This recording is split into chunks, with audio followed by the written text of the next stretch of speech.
రాకపోయినప్పటికీ మరి నిజంగా దువ్వాడ శ్రీనివాస్ బీజేపీలోకి వెళితే మీరు కూటమిలో ఉన్నారు కాబట్టి మిమ్మల్ని ఇది అడగాల్సి వస్తుంది.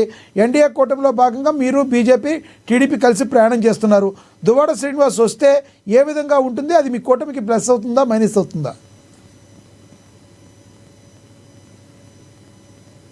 లక్ష్మీనాథ్ గారు, ఇక్కడ మీరేమనుకోవద్దండి. ఇందాక మీరు ఒక మాట అన్నారు, హిట్ పేర్ అని అన్నారు. వీళ్ళు దువ్వాడ మాదిరి గారిని, దివ్యల మాదిరి గారిని దువ్వాడ శ్రీనివాస్ గారు హిట్ పేర్ అని అన్నారండి. హిట్ పేర్ కదండి.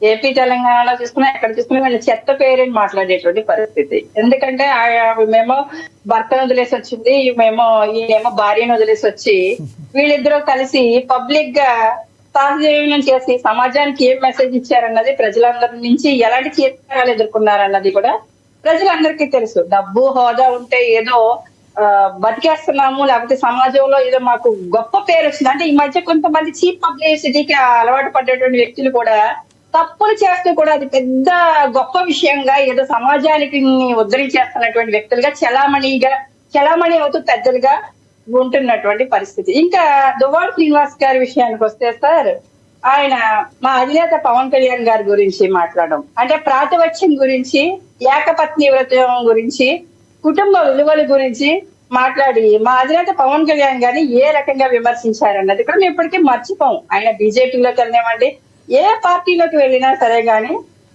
ఆయన వీళ్ళకి మాదిరి గారికి కానీ దువ్వాడ శ్రీనివాస్ గారికి కానీ చీప్ మీ పార్టీలోకి వస్తే తీసుకుంటారా? మీ పార్టీలోకి వస్తామంటే తీసుకునే అవకాశం ఉందంటారా మీ జనసేనలోకి?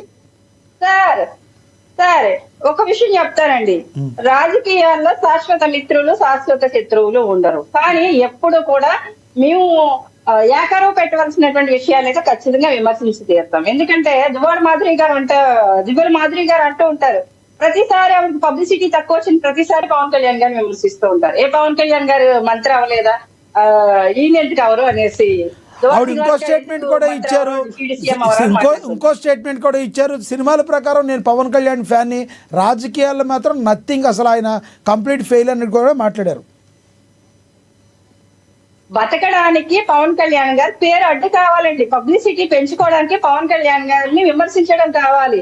వీళ్ళు ఏదో రకంగా చలామణి అవడానికి పవన్ కళ్యాణ్ గారు పేరు వాడుకుని బతకడం మనకి అలవాటైపోయింది. తిట్టినప్పుడు ట్రోల్ అయ్యారు, అలాగే పొగున్నప్పుడు ట్రోల్ అయ్యారు. కానీ వీళ్ళకి ఏంటంటే చీప్ పబ్లిసిటీకి అలవాటు పడ్డటువంటి వ్యక్తి అంటే దువ్వాడ శ్రీనివాస్ గారు రాజకీయ వారసత్వం చూడొచ్చు సార్.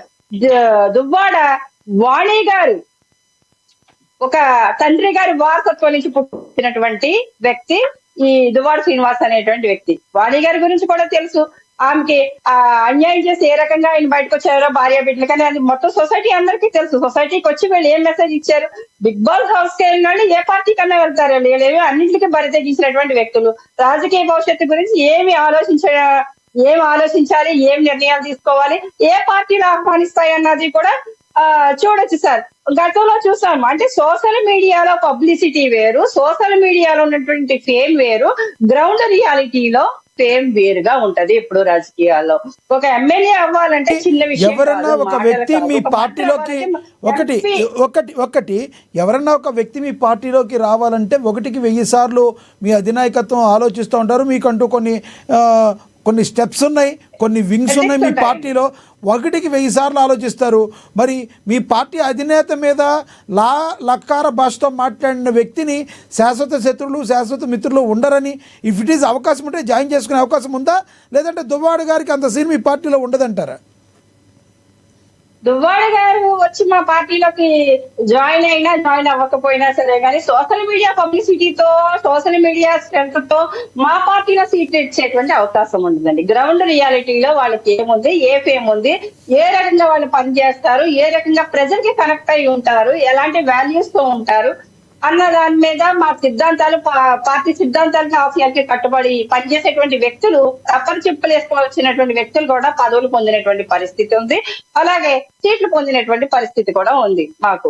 అంటే క్యాష్ బ్యాగులు పట్టుకొని వచ్చేస్తే సీట్లు ఇచ్చేటువంటి వైసీపీ లాగా సీట్లు ఇచ్చేటువంటి పరిస్థితి మా జనసేనలో లేదండి. ఒక అడుగు మా అధినేత పవన్ కళ్యాణ్ గారు వెనక్కి తగ్గినప్పటికీ కూడా ఎక్కడ ఎథిక్స్ కానీ వాల్యూస్ కానీ తూట్లు పడవన్నటువంటి వ్యక్తులు మాత్రమే సీట్లు ఇవ్వడం జరిగింది. అలాగే ఆయన రాజకీయంగా కూడా సూట్ కేసులు మార్చిన వాళ్ళకో, లేకపోతే దోపిడీదారులకో, లేకపోతే మైనింగ్లు చేసుకునే వాళ్ళకో మా అధినేత సీట్లు ఇవ్వలేదండి. ఆయన 21 సీట్లు అమ్ముకున్నారని కూడా ఆయన మీద విష ప్రచారం చేశారు. అమ్ముకునేటువంటి వ్యక్తులైతే సగం సీట్లు తీసుకొని ఆ రోజు వచ్చినటువంటి కూటమి ప్రభుత్వంలో సగం సీట్లకి డిమాండ్ చేసి కావలసిన కోట్లకి సీట్లు అమ్ముకునేటువంటి పరిస్థితి ఉండేది. ఇన్ని మాటలు మాతో మా అధినేత పడి ఉండేవారు కాదు, అలాగే ప్రజల నుంచి కానీ మిగతా క్యాడర్ నుంచి కూడా నాయకుల నుంచి కూడా ఇన్ని మాటలు పడి ఉండేవారు కాదు. వైసీపీ వాళ్ళతో ఇన్ని మాటలు అనిపించుకునేటువంటి పరిస్థితి కూడా ఉండేది కాదు సార్. నెక్స్ట్ ఇంకో విషయం చెప్పాలంటే దువ్వాడ మాధురి గారు దువ్వాడ వాణి గారి వారసత్వం, తండ్రి వారసత్వం నుంచి వచ్చినటువంటి వ్యక్తి ఈ దువ్వాడ శ్రీనివాస్ అనేటువంటి వ్యక్తి. ఈయనకి రాజకీయంగా అక్కడ ఏం బలం ఉందన్నది తెలియదు. మనం చూసాం సార్ తెలంగాణ ఎన్నికల్లో కూడా బర్రినక్కనే ఒక ఆమె సోషల్ మొత్తం అంతా చూసుకుంటే మొత్తం ఆ అమ్మాయి మొత్తం అంటే అమ్మాయి ఎమ్మెల్యే అయిపోతుంది గ్యారంటీగా. ఇలాంటి అమ్మాయిలు నిజంగా అమ్మాయి ఖచ్చితంగా వెళ్ళాలి, అసెంబ్లీకి వెళ్ళాలి, ఇలాంటి అమ్మాయి గెలవాలని చాలా మంది కోరుకున్నారు. కానీ ఆ కాన్స్టిట్యున్సీలో ఆమెకు వచ్చిన ఓట్లు ఏంటండి 5,000 ఓట్లు. అంటే దివ్యల మాధురి గారికి దువ్వాడ శ్రీనివాస్ గారికి ఇవాళ ఉన్న ఫేమ్ కూడా అటువంటిదే. డబ్బు హోదా ఉన్నప్పుడు ఎంత మీడియాని కవర్ చేయొచ్చు, లేకపోతే సోషల్ మీడియాని కొనొచ్చు. సోషల్ మీడియా అంటే ఇది టాపిక్ కి సంబంధం లేకుండా కూడా మిమ్మల్ని ఒకటి అడగాల్సి వస్తుంది ప్యానల్లో ఉన్న వాళ్ళని. సోషల్ మీడియాలో ఈ రోజుల్లో చాలా దారుణమైన పరిస్థితులు కూడా మనం చూస్తున్నాం. ఓపెన్ చేయంగానే ఎటువంటి వస్తున్నాయో న్యూస్ తెలుసు. గత వారం రోజుల నుంచి ఆంధ్రప్రదేశ్లో ఇంకోటి ఏది లేదన్నట్టుగా నాన్వేషణ అని అతను ఏదో బండ బూతులు మాట్లాడటాన్ని ఈ రకంగా చూడాల్సి వస్తుంది. సోషల్ మీడియా ఇన్ఫ్లుయెన్సర్ని ఏ రకంగా చూడాలి, ఈ నాన్వేషణ లాంటి వ్యక్తుల్ని ఏ రకంగా చూడాలంటారు అసలు? నాన్వేషణ అలాంటి వ్యక్తులు కావచ్చు సార్, అనసూయ లాంటి వ్యక్తులు కావచ్చు, కొంతమందిని ఏ రకంగా ప్రజలు కొట్టారు అన్నది కూడా పూర్తిగా తెలుసు. ఎందుకంటే మనం భారతదేశంలో బతుకుతున్నాం, బ్యాంకాక్ లో బతకట్లేదు, ఎక్కడ వేరే దేశాల్లోని విచ్చలవిడితనంగా ఉండేటువంటి సొసైటీలో మనం బతకట్లేదు. అంటే ఒక భవిష్యత్తు సోషల్ మీడియా ఓపెన్ చేయగానే వీళ్ళు బాత్రూమ్ లో చేయాల్సినటువంటి పనులు పబ్లిక్ లో వచ్చి బజార్ లో చేస్తూ ఉంటే చీకొడతారు ప్రజలన్న వాళ్ళు ఎవరన్నా చీకొడతారు. ఇక్కడ ఒక విషయం కూడా చెప్తాను. అంటే ఇది వరకు జరిగినాయి అప్పుడు జరగలేదా ఇప్పుడు జరగలేదా అని కొంతమంది మేధావులు మాట్లాడుతూ ఉన్నారు. అప్పుడు జరగలేదా ఇప్పుడు జరగలేదా అంటే ఒకప్పుడు తెర మీద సినిమా వేసేవారు సార్, వెళ్తే అక్కడ వెళ్ళి చూసేవాళ్ళు పెద్దల సమక్షం, లేకపోతే ఫ్యామిలీతో థియేటర్కి వెళ్ళి సినిమా చూపించేవాళ్ళు.